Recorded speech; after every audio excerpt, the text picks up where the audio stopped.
All right. Hey, Thrift Boss Babes. It is Sammy D here with my professional headset. I feel so legit today. I'm here with Keely. She is to my left. She is out you're in Oregon, right? Mm-hmm. Okay. I always get Oregon and Washington State mixed up. That's when you know that you're from the Northeast, because you get states mixed up when they're out west. But Keely, guys, Keely was recommended to me by Michelle. Michelle sent me a message. She said, hey, I listened to this amazing podcast host. Her name is Keely. Here's her fan page. I went and stalked Keely and realized that she is such a boss babe and such an amazing woman for you guys to learn from, including myself. She has been in the resale industry for a heck of a long time. She owns a brick and mortar. She's going to tell us all about this, but just some fun facts. She owns a brick and mortar. She's had, almost $500,000 in sales since 2017 on eBay alone. Guys. No, it's between, I have $100,000 on eBay and $400,000 through my brick and mortar. Through your brick and mortar. Okay. So whatever, wherever it comes from, $500,000 in sales. And she is still under the age of 30. She is a rock star. Guys, I have her podcast. I have 2 of her courses also, and her Facebook group hyperlinked in the description. So definitely go check that out. She, just like all of us, is experiencing COVID-19 and everything that's happening mentally, emotionally, physically. And when I found her, I, noticed that she had made a podcast episode about how she's handling her business right now during the coronavirus shifts in business. And she has a really interesting, interesting is not the right word. She has the right perspective as to how to utilize this time. And it might not be something that you guys have heard before. So I want you guys to really listen in on this interview so that you can take away some knowledge and nuggets of wisdom and best business practices that you can apply to your business right now during this uncertain time. So I want to hand the proverbial mic over to Keely. And Keely, I want you to tell us, and I don't even know this story, guys, how did you get started in thrifting and how did you transition into resale? Kind of give us the down low as to your life story. Yes. Well, it kind of started when I was like 9 years old. My family was very middle class, but I loved horses and I had to find a way to help pay for my horse hobby. And so as I became like a preteen into my teen years, we would go to the horse sales because back then horse auctions were still really big out here and now they've kind of dissipated. But you could buy a dirty old saddle that had been like in the back of someone's barn for like $50. And I'd take it home and spend like an hour scrubbing it, oiling it, making it look like brand new and beautiful. And then I'd put it on Craigslist. And I remember my first flip was like a $50 saddle and I sold it for $150. And then we went back the next month and I bought 3 $50 saddles. And I just kept doing this to the point where I saved up enough money that I could actually buy a horse. And I bought a horse and I worked with it all summer as a teenager. And by the time the summer was over, it was so broke and so safe that we sold it to a family for their kid. I think I made like $2,800 on that horse. And then the next summer I kept doing that and they started giving lessons and I kept flipping saddles. And that continued all the way until college. And then in college, I did it with textbooks because my friends were lazy and they didn't want to sell their textbooks online. So I put them on Amazon. I'd buy them from them, put them on Amazon, make money. And then I kind of quit for a little while. My ex and I, we started a sawmilling business. And at some point that business got really debt heavy.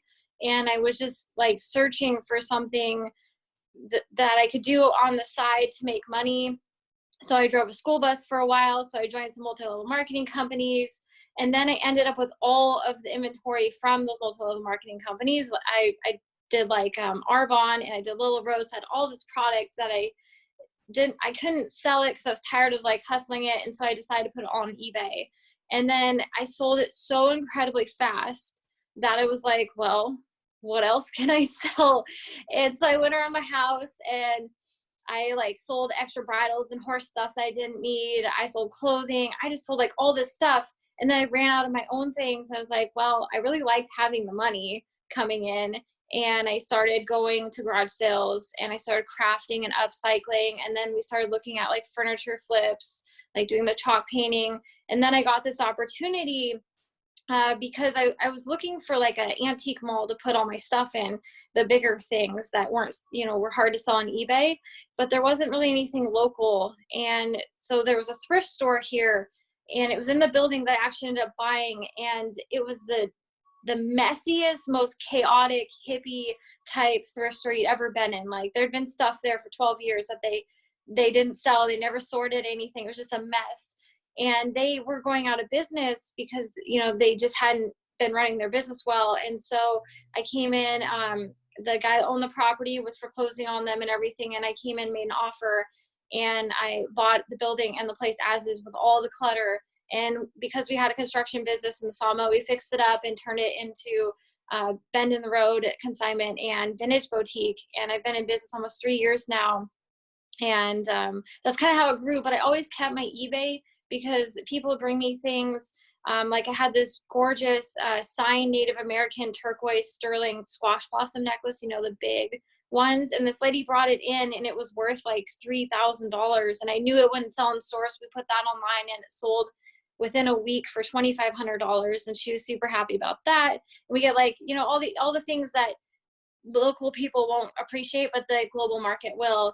And so I've maintained that. And I do about like a tenth of my sales is on eBay and the rest of it's through the store. But we'll get into more later. But now we're focusing on more online sales as we've had to close our doors until further notice.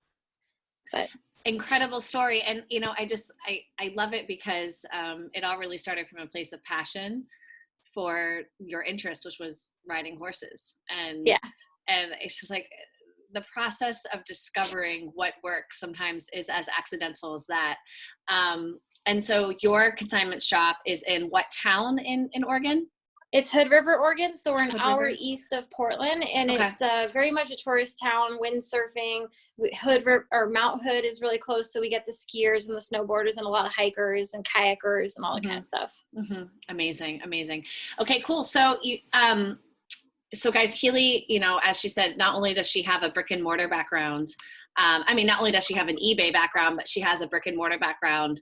And I know she's probably going to talk more to this specifically, but it is about maintaining a couple of income streams in resale because you don't always, you can't always rely on one and things are changing. And as she said, it's about finding the right customer. So while she might not find the right customer for a $2,500 Native American necklace at her shop, she can do that on a global level, which is why I love what we have in Thrift Boss Babes, because we can encourage each other to try different outlets and understand that we will eventually sell what we have, but it just takes time and, the right outlet to find the right customer. So, okay. So next question, which is the main question, really why I wanted to bring Keely on board, because her perspective, at least amongst the people I've spoken to verbally and not just on social media, but her perspective is really strong and really encouraging. So the elephant in the room is that we obviously have COVID-19. A lot of us are, spiraling in our minds. I know myself included. Some days are better than others, where we think, are we going to have customers? Are people being laid off from their jobs? Maybe things are selling now, but will they keep selling? So mindset is the most important thing in any business. And I think Keely, having her experience, she's going to really talk to that, as well as talk to us about what actions she's taking. So Keely, kind of walk us through as COVID-19 escalated, which I think we're now officially like week 3 or 4, what you decided to do and focus on in your business, and then what's going on up here for you. Yeah.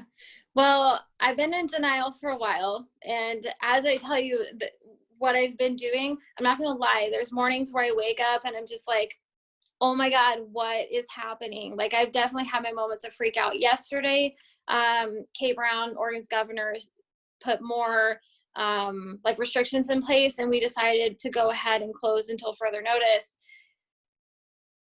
And I still get like a little upset about it because, you build a business, and this time of year, you're just like so incredibly excited because spring's here, the tourists come back, like your parking lot gets flooded, and everyone's so happy because it's just like the best thing. And yesterday, having to put a sign up that said closed until further notice, like that's hard to swallow. Like I really had a hard time with the reality of that, because that means no income coming in my mainstream. my main student income's like cut off, like nothing. So we've known it was coming. I did know it was coming. I was being overly optimistic that, and like a little delusional that no, everything's gonna be fine. But we were open, but we set up a huge like photo backdrop, and we've been listing everything we can on eBay.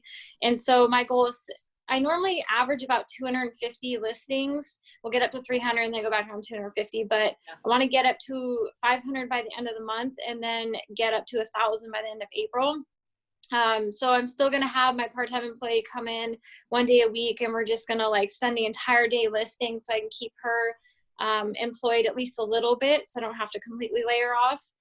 But I've been being delusionally optimistic, and I think that's really like the only way you can be right now, because every time I go out, people are crazy. Like I'm not gonna lie, like people around here are just being flat out crazy. And so this isn't gonna be forever. It's absolutely not gonna be forever. And now is not the time to be sitting there and feeling sorry for yourself and being like, well, what's the point? Because I also survived the recession, 2008, 2009, that people were losing their homes. They were like filing bankruptcy. They were losing their entire like stock market pensions or whatnot.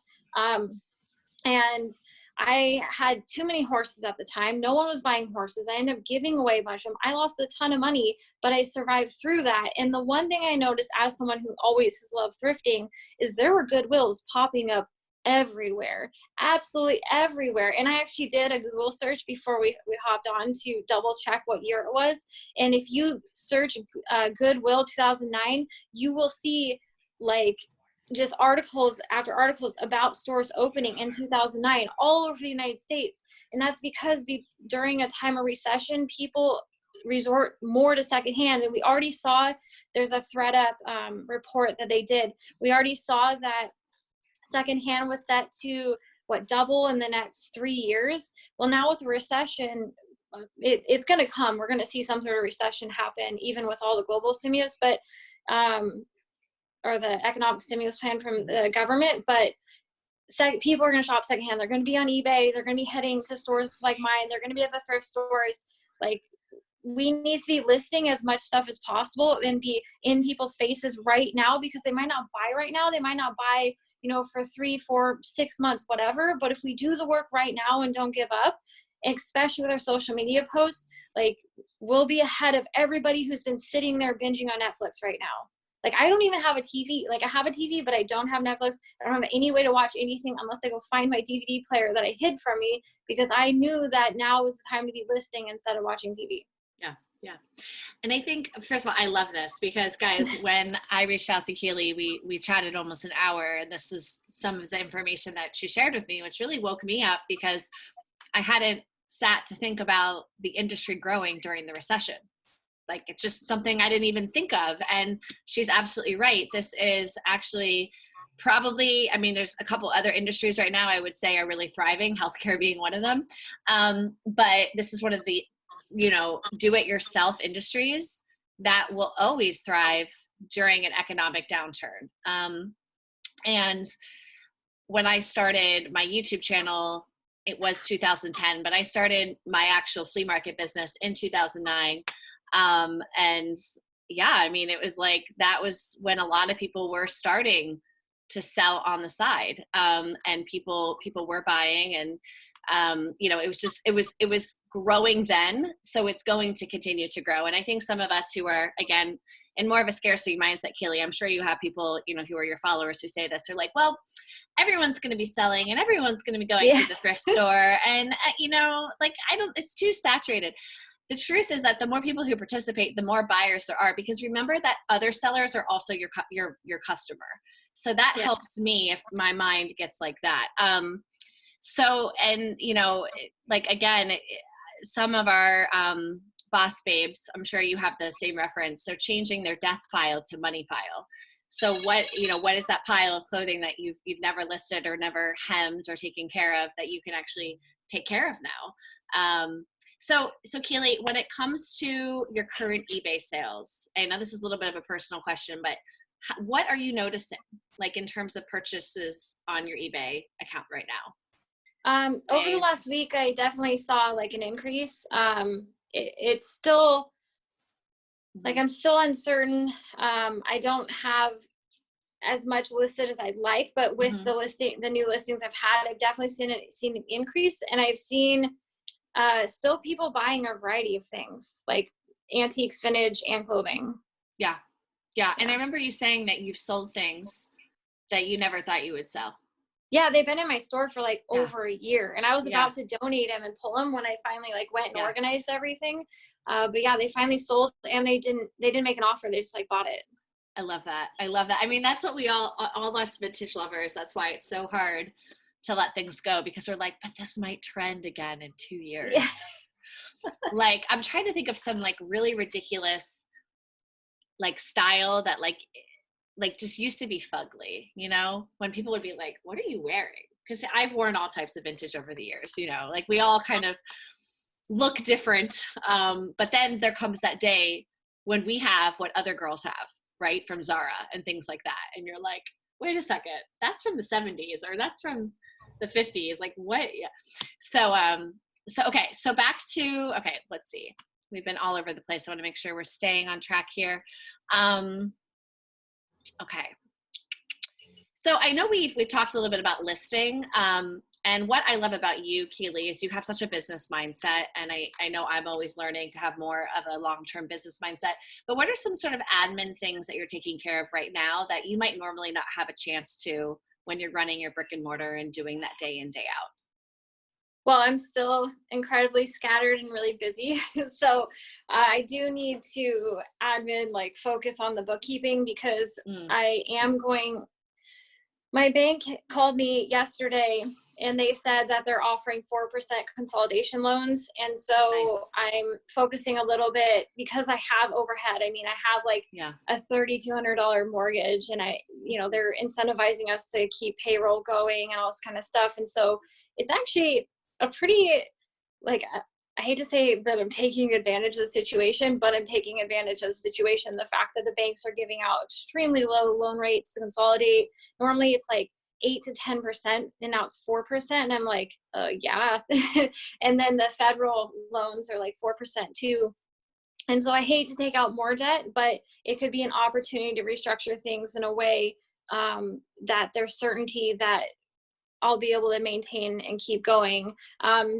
There's been times where I was like, oh my God, I don't have to file bankruptcy. Like, this is the worst thing ever. Like, we're all going to just crash and burn. And then all of a sudden I'm like, no, it's all going to be fine. And that's the mindset I've kept, is like, there's enough resources out there. They don't want you to fail.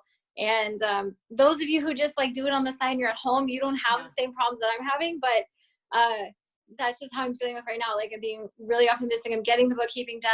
I'm getting all the paperwork in order right now while it's early, because I think some businesses are going to wait until a month from now, when they're really hurting, and then apply, and it's going to be flooded. And right now it's a good time to be proactive and take advantage of all the opportunities to get.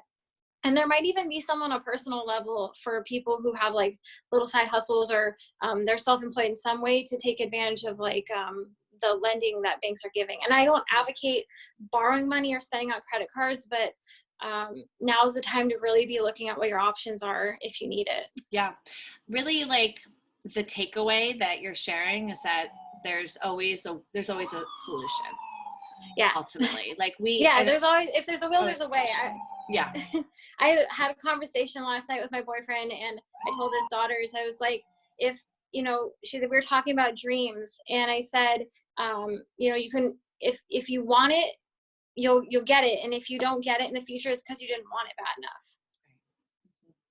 Right. Something I've been telling people, and I'm actually probably going to do like a whole like Instagram, share about it, is applying if you have good credit. So you do have to have about, a 750 to really be eligible, but 0% credit cards. So I have 3. So I'm just keeping my cash and putting everything on a 0% credit card and just paying the minimal. So that, I'm not pulling from my cash I guess because, I mean, there's a couple of reasons, right? I'd rather my cash be in at least some sort of savings account. So I literally last night moved $2,500 to my 1.6% savings account, but at least that's something. So just thinking, like looking at our finances and like you said, almost bookkeeping our lives, and just really understanding that there might have been resources that we weren't tapping into in the past. But any entrepreneur who's truly an entrepreneur uses debt to their advantage. And that is the advantage of being an American citizen, because as someone who works with Europeans, often they don't have that culture and those opportunities and those resources like we do. But this is why we're the land of entrepreneurs, because people will loan us money. You know, so it's about betting on yourself ultimately. So yeah, just out of curiosity, I mean, I know you've been thinking a lot, but since you primarily run a brick and mortar business and you said eBay was about 10% of your sales, do you think now, like post COVID, that you'll be selling more on eBay just based on the last couple of weeks? Well, I definitely think over the next year I will be, because of how much listing I'm going to be doing. The thing is that I sell so much inventory through my brick and mortar that it can be hard for me to keep enough inventory, because it's this balance of like, especially as I've started my resale coaching business, to have enough time to be outsourcing, because in order for me to source enough stuff sustainably, I was out Thursday, Friday, Saturday, Sunday, all morning into midday, and then thrifting throughout the week to bring in enough product. And it was a lot. And then now that I'm, you know, developing courses and I'm helping people, you know, get their businesses started, I don't have as much time. And so what I really end up doing, which is why my sales on eBay aren't as impressive as, you know, I've had people be like, oh, that's not that great. You have, you know, you're only making like $500 to $1,000 a month and you have 300 listings. And there's other people that have like 100 listings that are making thousands of dollars. Well, it's because how I cycle my stuff is everything I get first goes into my store for at least 6 months. And then when it hasn't sold and it starts getting clearance, then I put it online. So the stuff I have in my eBay account, even now, as we're posting stuff, we're pulling stuff off of clearance wraps. So I'm starting with my older inventory and then working to my newer stuff. Because when I sell through my store, I don't have to pay the eBay fees. I already am paying overhead on a big store, and I need to be offering people the best things in there so they keep coming. So I'm selling like my second rate stuff on eBay. But the fact that I can sell, you know, and make that kind of money, like I only put a couple hours a week into my eBay normally, and still make like a couple, you know, like $500 to $1,000 extra, like that. You know, that's something. It's not nothing. 2 hours is not that much time to be putting into something that generates that kind of money. But yeah, I'm selling second rate stuff right now. But like, how encouraging is that? Yeah. Like, guys, you don't have to go find a 1920s flapper dress.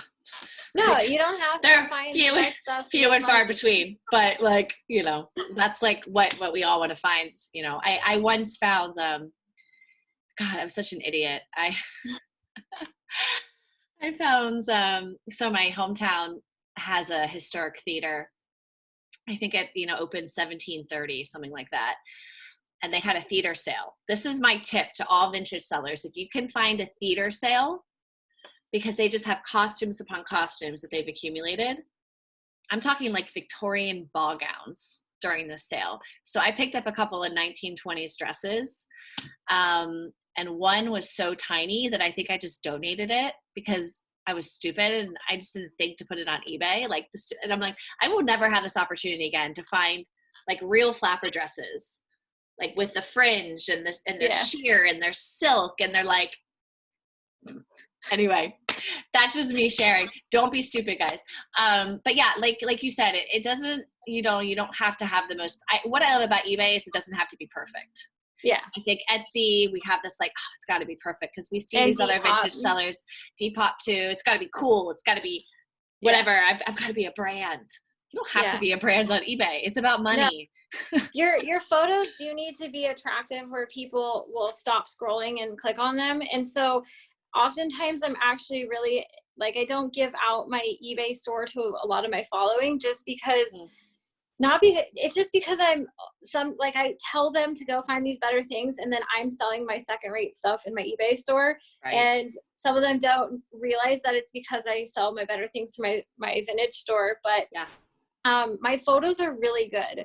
And I think that's why I have so much success selling the second rate stuff, is because I take the time. And even behind me is one of my backdrops. So I have like an old door, and I use a ton of like greenery behind my mannequin, and my lighting's really good and that kind of stuff. And so it looks interesting. And I've even had people who buy from me, they like message me and they're like, I bought your item because I really like the photo setup. And so eBay switched over to where they really want everyone to do the white background. And I tell my following, don't do that, because the main rule is don't be boring.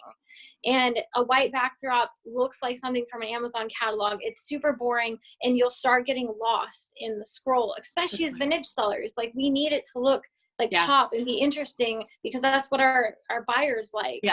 Yeah. And so I've noticed they've started doing like when you do your photos, they're like, oh, they crop it for you. And they're like, do you want to use this as your stock photo? I'm like, no, my first photo was awesome. Love that. Love that tip. Love that tip. So, and that's kind of a counterintuitive tip, right? Because we think, oh, we need to go with the masses. So here's another question that I'm curious what your take is. What would you suggest to part-time to full-time online vintage sellers or sellers in general that might be counterintuitive to what they would normally do to increase sales right now? It could be having a 50% off sale, or buy one, get one free, or something else that has crossed your mind. I think the biggest mistake, so as a full-time vintage seller, they have to be posting on social media. That means Facebook, Instagram, Pinterest.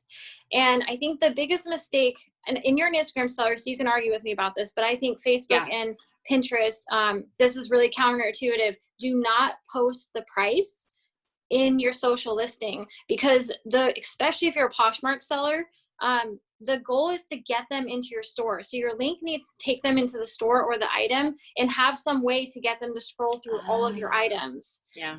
And so if you're posting the price, there's no curiosity, but you could be like, oh, click here to see it, more of it, or get the price or whatever, because then they're getting into your store. And I think that's the best tip for Poshmark, because Poshmark's all about getting them into your closet so they can scroll through all your items. I love that tip. That's so smart. Yeah, I don't actually share the price until you can purchase the collection. So I just do like, here's the photo, or here's me walking my runway. And like you said, I mean, it's different. It's unique. It's not just a t-shirt hanging on like a white wall. Yeah. So what Keely is saying, guys, is promote yourself in a way where you're bringing people into your brick and mortar business online, as if you had a sign outside, that people are like, oh, that's interesting. I want to go check out that store. And I think you said this, or no. Someone else said this. Sometimes a beautiful, beautiful item that might be, say, $150, right, will get someone into your store, but they don't end up buying that item. They buy something that's less expensive, but it is good. So even if you are like, okay, my average price point is $30, get some of those things that are just super beautiful and super special. So an example for me is I had this, I still haven't sold it. It's an all fringe jumpsuit. It's incredible. It was like $300 full retail. I'm asking $110.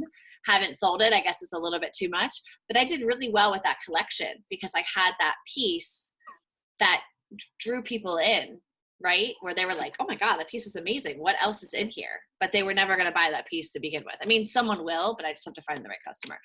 Yeah. It's like the bait. And when you post on social media, you don't have to post every single item you have. You just post your nicer stuff to draw them in.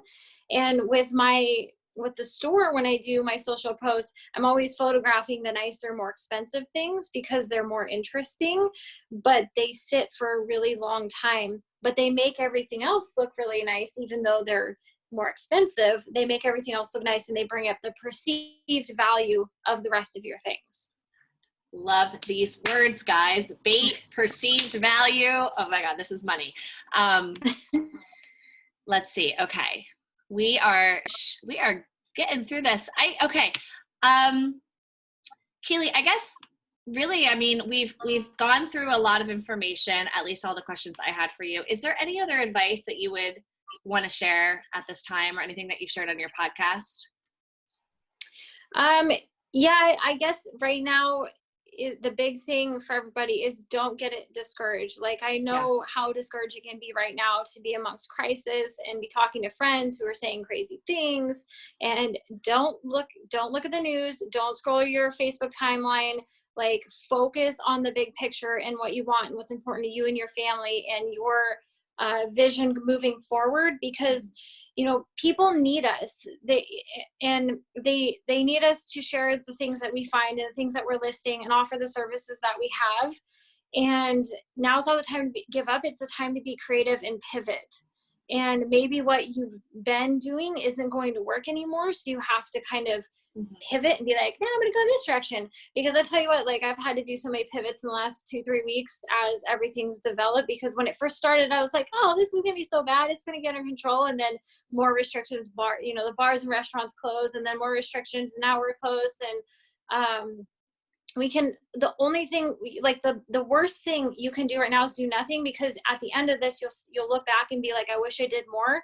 My goal every day is to make sure I don't look back and be like, I wish I would have done more. Like, do everything you can right now, because that's going to say so much for your character and your personality and like who you are as you, the amount of work and effort you're putting in. And give so much right now. Give so much, because every time I go grocery store and people treat me like I have cooties and no one wants to even get close to you anymore, like, that's hard for people, especially as an extrovert.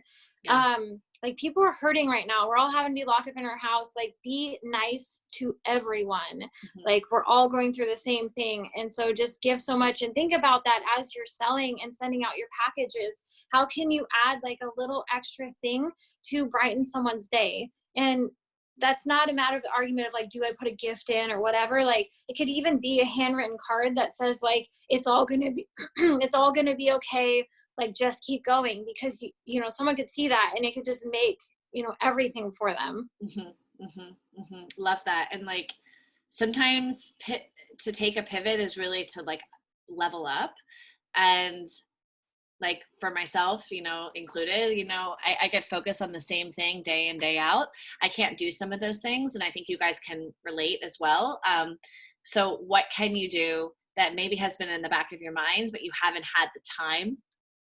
You haven't made the time, but now it's being forced upon you. Like, it's literally like, it's right there staring at you. And only you guys know what that is for you. But I think a lot of us here, specifically in Thrift Boss Babes, want to be selling on Instagram. And so if you haven't tried, now's the time, because the truth is, we like to buy things, and whether we have a recession or a depression or whatever, we're all still going to want to buy things, even if we can't in that moment. But we're going to start to create relationships with brands that once we can buy things, we will buy from them. So how can you also look at it as a chance for you to create a deeper relationship with your following, so that when they can buy something from you, they will? Yeah. And look at this time as an opportunity, not like, I love to go out and dance. Like, I'm a salsa and tango dancer, and there's of course no dance right now. And so I'm like, okay, well, now I have all this extra time. It's actually a gift. Like, look at it as a gift, and use it wisely. Don't waste it. And dance. Yeah. We try to, my boyfriend and I, we still try to dance. We're going to be like, I told him, it was like, we're going to be so good that when we come back for our social dance, they're all going to be like, wow, look at that. Love it. Okay, so Keely, this is not the last time that Thrift Boss Babes have with you, because you have amazing access, including a podcast. Where are all the places that our Boss Babes can find you? Yes, so you can find me on many different podcast platforms, including Apple Podcasts, at Resale Revolution. Yep, the Resale Revolution podcast. I'm on Facebook. I have an Instagram, although I'm not a big Instagram user, but you can message me there and I do get that. I think that's mainly Facebook, Instagram, and the podcast. Awesome. And guys, that's all hyperlinked in this description. Keely's going to stick around in Thrift Boss Babes if she'll stay. At least for a week. I might just keep her in the group just so she can chime in, because, you know, we're in this together. So all tides rise. So if you have a specific question for her, just tag Keely in the comments. And Keely, thank you so much for making time for our Boss Babes today.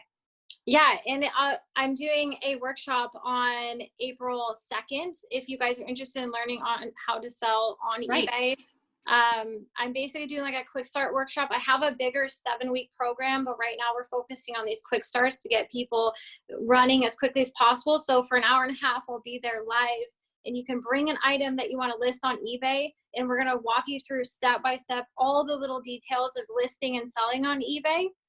And then if you guys are interested in actually building a sustainable business selling on eBay, then I have a larger program that's 7 weeks. But we're excited for the launch of the workshop. I love that. And I know like at least 3 Boss Babes that have to go to that workshop. So we will make sure to send them your way, Keely. Love it. Yeah. All right, everyone. Thank you so much for tuning in. And thank you, Keely. Thank you for your time. Yeah, thank you. Bye. Bye.